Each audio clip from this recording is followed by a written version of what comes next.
ফিলিস্তিনের সমর্থনে আয়োজিত এক সংহতি মিছিলে অংশ নিতে বৃহস্পতিবার ইস্তাম্বুলের ঐতিহাসিক গালাতা ব্রিজে হাজার হাজার মানুষ সমবেত হন।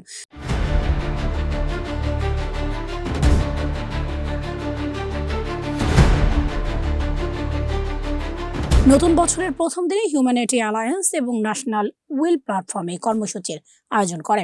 ড্রোন ফুটেজে দেখা যায় জনতা ফিলিস্তিনি ও তুর্কি পতাকা নাড়াচ্ছেন এবং তাদের হাতে থাকা একটি বিশাল ব্যানারে ইংরেজি ও তুর্কি উভয় ভাষায় লেখা ছিল, গাজার জন্য বিচার, বিশ্বের জন্য বিবেক।